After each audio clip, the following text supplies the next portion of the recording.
alive and we are back. Let's go. I'm Corey, your host, one half of the Corner Full of Pet podcast. I'm back like I never left with another installment of Money Mindset here on the Corner Full of Pet podcast. We discuss health and wealth, finance and fitness, and everything in between. We want to make sure you save more and say less and keep making better your best. Yes, yes. And I know y'all see the topic of today's video. We've been talking about how much money people need in short over the last couple episodes. Retirement, and this buying a car. This time we're gonna get back into the housing market. We're gonna get into some mortgage interest rates and why people need to earn a lot more money than they used to at Jesus than they used to at the start of the pandemic. Again, recording early in the morning, like all these different things I'm doing to my schedule.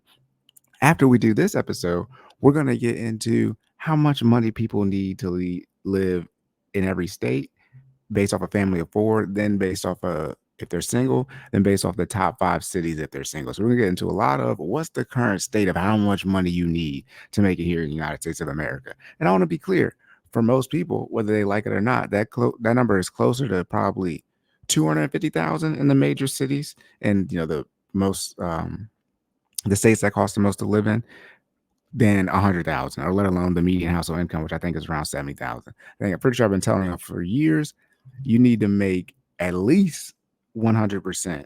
So whatever the median household income is of the state that you live in, just for state numbers, that's how much you need to make if you're single. So if you're two people, right, and you get married, you're both working, that means you're both single. So if the number is $100,000, that means you got to make $200,000 if you're married.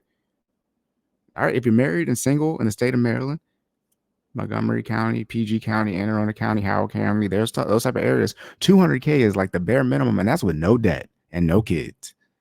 Married. You need to make a little bit more if you're single because you're paying that high ass tax rate, all right? But that's it, y'all. Y'all know what y'all need to do, though, before we get started. Make sure y'all comment, like, share, and subscribe. Shout out to the YouTube algorithm. Make sure you leave those rating reviews on the podcast platforms as well. My information, as well as my coach Jordan information, can be found in the description. All right, you can reach out to Jordan for the fitness information and myself for the financial information. All right, no monthly car payment this check. No monthly car payment check this month. Speaking of car payments, this is the last month. This is the last day my wife, well, technically my wife will have a car payment tomorrow because we're paying the car off tomorrow when we go to the credit union before we have this work event to go to. But got the car a year ago. We're literally paying the car off a year from the day we got it. Last year, we got her car the same day we had the work event on a Saturday, and we was crazy late because we had to get the car, drive back, then had to go back to the credit union because they wouldn't take the type of check, yada, yada. And now we're paying it off. The same type of situation, all right? But student loans, again, we if I do this every week, I guess there's not going to be that much turn up or heat up in the presidential race. But we're gonna be there soon. We're gonna see what they're gonna talk about when it comes to these student loans. All right. And last but not least, y'all, this is for entertainment purposes only. Myself, no Jordan, up in this for financial professionals. Anything you hear is for entertainment purposes only, and you need to seek out a professional and do your own research before taking any action. All right. Let's get into it, y'all. Home buyers need to earn more. And by the way, for this episode and the next episode, we going to Own Faithful. We going back to CNBC. All right, so let me go and get the screen share real quick. Boom. All right, and yes, when it's taken out of context, coming when is the solo version of podcast files, don't worry about that. All right, I'm almost done with my wife's VA claim. Realize we need to do a supplemental claim. That's neither here nor there. Maybe I'll talk about that later. Here we go, though. I'm trying to make this a better editing process for myself. Home buyers need to earn 80% more than in 2020. 80% is pretty much 100%. So in less than short than 4 or 5 years, however you want to look at it, home buyers essentially need to earn double than to afford a house in this market. It's not just due to high mortgage rates. I'm interested to see what afford means in this case. All right. This is by Anna Teresa Sola. This is published March 12, 2024, and last updated that same day. All right, factors beyond high mortgage rates are affecting housing affordability for many Americans, according to experts. I always got to make sure I can hear myself because that one time I recorded where it's muted. All right, the connection between housing costs and wages has been gradually separating, not gradually separating over the years. I guess over the years gradually, but I mean there's a wide gap right now, according to C. Cabero Jackson, an economist and member of the White House Council of Economic Advisors. Simply, the number of housing units built throughout the years has been declining by definition because we're running out of space where people want to live. Where people want to live is we're running out of space. They're going more vertical now than horizontal. And the low supply is rooted in restrictive land use and zoning regulations, according to experts. Yes, to build a house, there's so many loops you got to jump through. Factors beyond high mortgage rates are affecting housing affordability for many Americans, according to experts. Almost 4 years ago, household earning $59,000, almost 60K annually, could afford a new mortgage without spending more than 30% of their monthly income and with a 10% down payment. Who was putting 10% down? And 30% of your monthly income was at net, so 60,000. That's five. Let's call it 5,000. Without spending more than 15. Without spending more than $1,500. Okay, Zillow Group.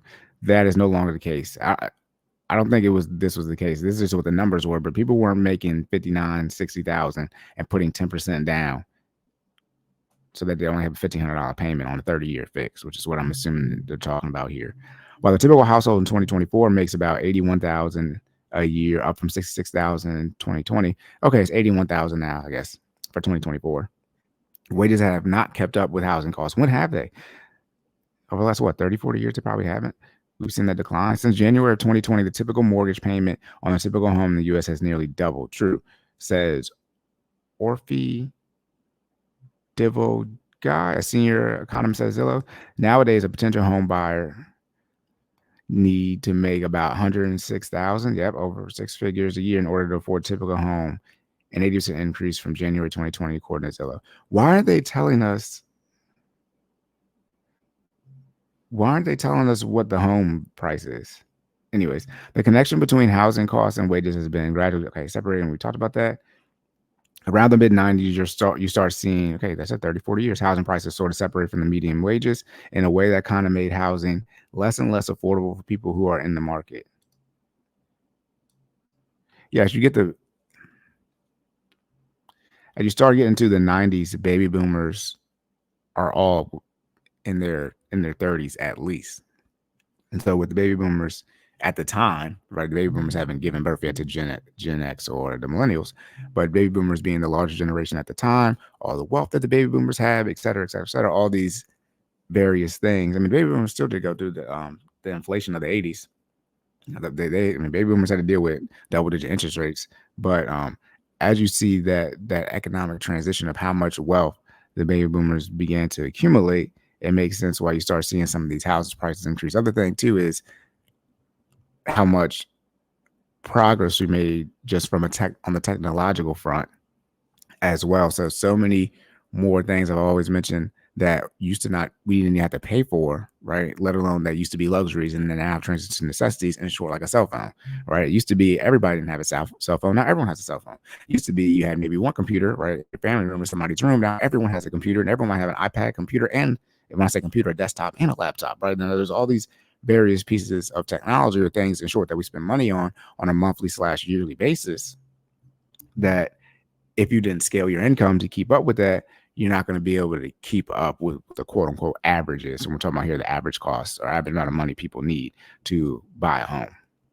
More supply helps keep down prices. In theory, yes, economics. All right, tight supply is another reason behind unaffordability. Fewer homes available in the market for would-be buyers keep real estate prices elevated. In some local markets, the shortage makes prices climb higher. Yes, supply and demand. This might be what you learn on the first day of your economics class. In short, as supply goes up, then it's supposed to lower the price. As demand goes down, it's supposed to increase the price. That's just like a real short version of economics. But the other thing too is, speaking of, they're talking about what people need to make in comparison to 2020 at the start of Panorama. We're still recovering from that supply shortage. And still recovering.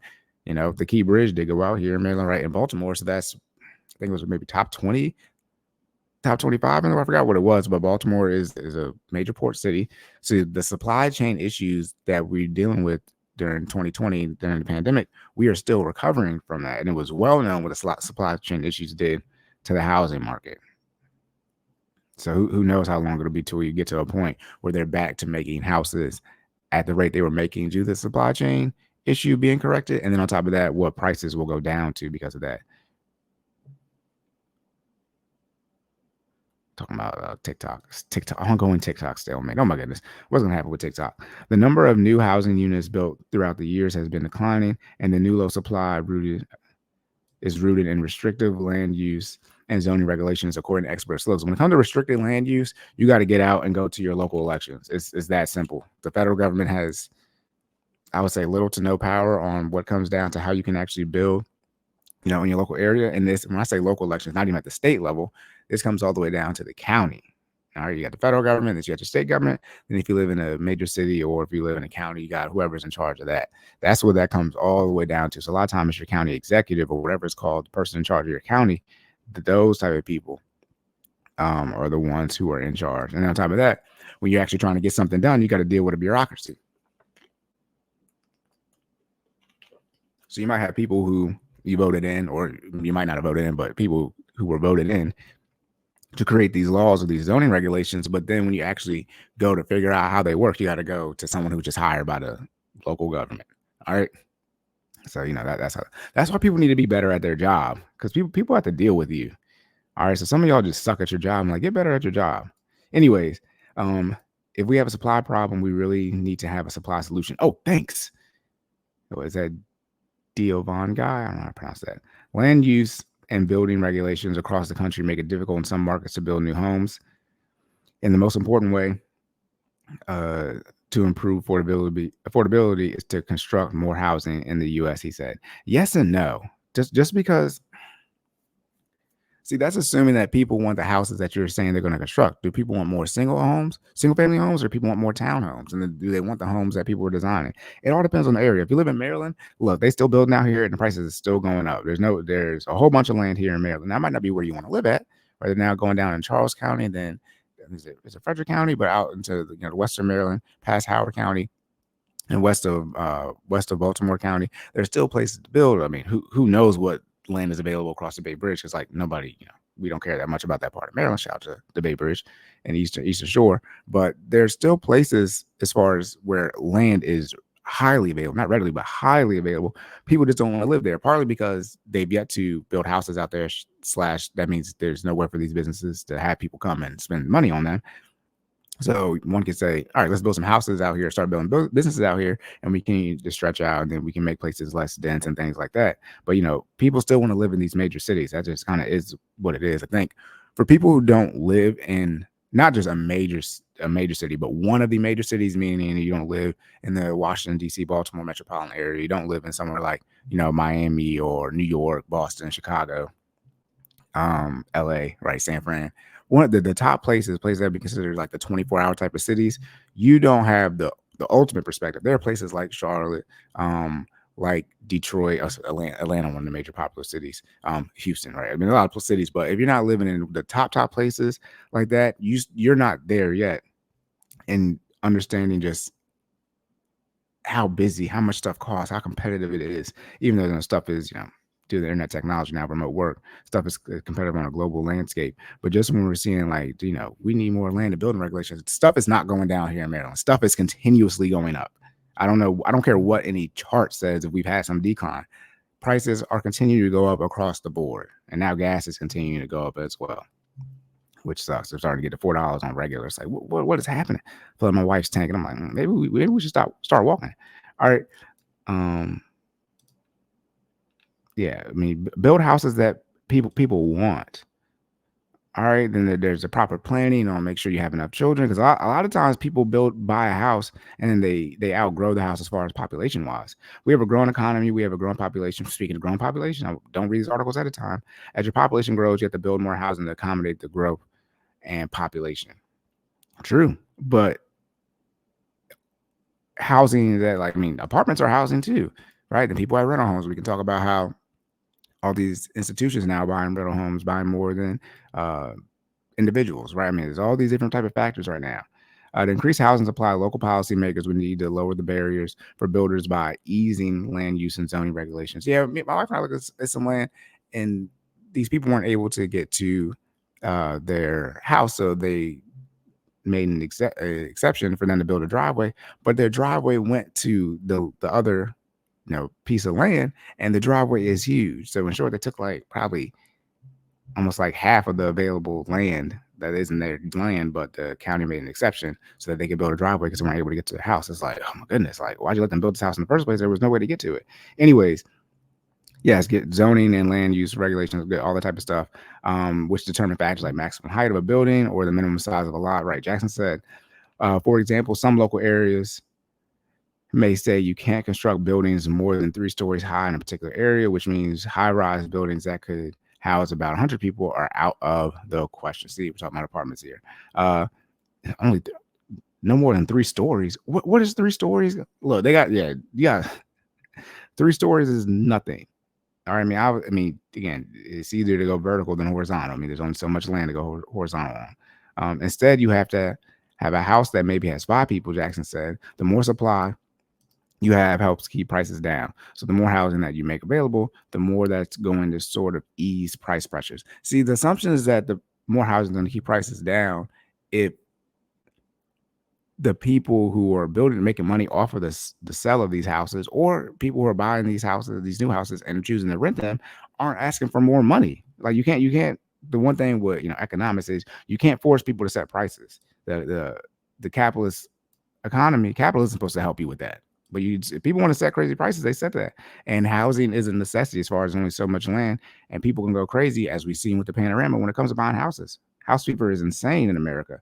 While increasing the housing density in an area can boost affordability, land use and zoning regulations, which inherently determines an area's housing supply, is often decided at a local. I don't read these articles ahead of time. See, you don't need to be an economist that works with Zillow to tell you these things. You can just listen to me and I'll tell you these things. Anyways, if you really wanted to expand the housing supply, okay, we keep saying this. One of the most immediate ways one could do that would be ease of owns. Okay, zoning and regular restrictions, right? But wouldn't that make things possibly more competitive, thus driving up the price? So that's the one thing we don't talk about is never mind, because there might be pent up demand, and then also if the price of the goods to build these houses is not going down. I mean, look, these construction companies that are building these houses need to make a profit so they continue to stay in business and make more houses. All right. And shout out to inflation. Stuff doesn't get cheaper over time. All right. And allow construction of affordable housing areas that currently would not be allowed under local land use rules. See, affordable housing in areas would be based off of how much money people make in that general area. But that might not be enough money for that construction company to turn a profit. Gentrification. That's the part. If the average income is, let's just say, 75,000 in this area, but for the construction company to make money in this area where people make on average 75,000, they need people to make 100,000. What did you think? What's about you think about to happen? I mean, that's a small way to summarize, gentrification, a poor way. But I mean, it's like, look, we need to make money, so this is what the price is. I mean, we want to stay in business. Remember, you're more important than everybody else. I feel like people tend to forget that sometimes. Some areas have already begun to see a boom right in new housing inventory due to relaxed zoning rules. Markets that allow builders to make smaller attached homes as opposed to detached single family housing are seeing a surge in new construction like markets in the South. Yeah, but you don't want to create a situation where you make all these homes that people can't put families in. Even if townhomes you can still have a family in. We don't want to make it so it's a 2-bedroom, 1 bath, or 2-bedroom, 2 bath. Like that, you can't put a family in a 2-bedroom. You can only have one kid then. And with so many people having remote work jobs, people are looking to have either that extra basement space or that extra quote unquote office or room, right? So if you got a family of 4, now sure you might need a 4 or 5-bedroom because both parents are work from home now. Some people don't want their kids to go to school, right? So now you might need some space to teach your kids as far as a homeschool perspective. There's all these other factors than just build more houses.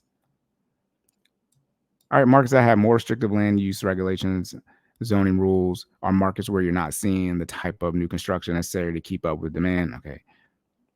While local zoning rules are not under the federal government's control, as I've already said this before, that administration is working toward local areas to be more flexible by providing financial incentives. Okay, yes, to give money to help developers build more affordable housing. We have a growing economy. Okay, we already read that quote. All right, y'all. That's it. Locked and loaded. End of the episode again. Home buyers need to earn 80% more than in 2020 to afford a house in this market. It's not just due to high mortgage rates. Yeah, they didn't even talk about mortgage rates on here. I want to be very clear. Necessities that famous investments lifestyle. When it comes to buying a house, it just costs what it costs. We can't say that we need to make it so the builders, these construction companies that are building these houses, they have a bottom line and they need to get a certain amount of money out of these houses that they're building. And that equates to a certain income for people, right? Or they can, people can not qualify from, when I say qualify, not from a loan perspective, but they might not meet the income threshold in my $75,000, $100,000 equation, but they can save up enough money if you're making 75,000 and put enough money down to lower that payment.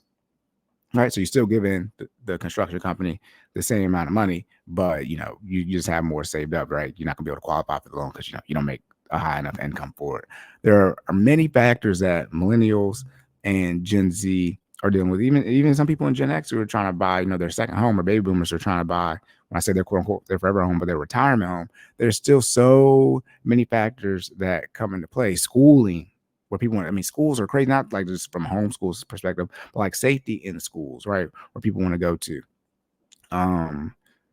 Like I said, the stuff that's around those various areas. There's so many things that people look for now when they're buying a home or looking to get into real estate. But again, think about on social media how much getting into real estate was popularized during the panorama. So if we have more people who own, right, as far as landlords, there's going to be less people are going to be able to own, as their primary residence. That's just how that works until we get, if there's a shortage, right? Then all the institutional investors came in, right? So in short, if there was a big promotion of, hey, we need a whole bunch of people to become landlords, right, to buy homes and townhomes, duplexes, triplexes, quadplexes, whatever it is, to rent out to people without building homes for those people eventually to stop renting in and go buy.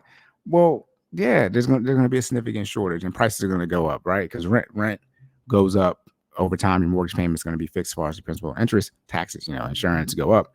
You get the 100% PNT, right? You're going to be a veteran and get, you don't worry about paying property tax no more. Another conversation for another day. But those are these factors that weren't mentioned in this article. All right.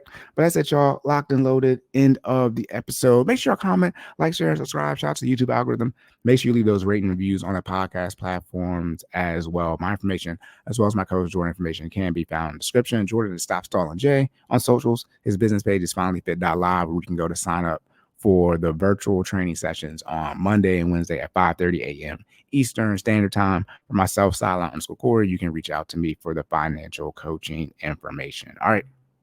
That's it, y'all. Again, we're going to get into, so we're talking about, retirement, car payment, how much money people need to make from a housing standpoint. Now we're going to get into how much money does it actually cost? And that's what I've been saying for years now. Like, instead of, what all these various numbers are, how much you invest, just accept how much it costs right now. People complaining about how high inflation is or how much stuff is increasing from an overall, just in general price standpoint, not even inflation, but just the straight up how much it costs out here to do stuff, how much it costs to go outside. And we're going to get into it from a family of four perspective in every state, a single person from every state, and then we're going to get into a single person in the top 25 major cities. I'm telling y'all, that number is closer to $250,000 than you think. In some places, when we get into family of four, it's going to be probably over $250,000 in the higher states, because it just is what it is. And when you start breaking down these numbers, and when I start talking about, well, if you got to invest 15%, if you want to do a college one, all these different type of things, most people who make over $250,000, $300,000, $400,000, they don't want, not that they should or shouldn't, but they don't want to be driving around here in a Honda, Toyota. They'd rather at least drive in the luxury version, Acura or the Lexus. These are conversations we need to have. But that's it, y'all. Locked and loaded. End of the episode. Remember to say more, say less. Keep making better your best. And I'll catch y'all in the next one.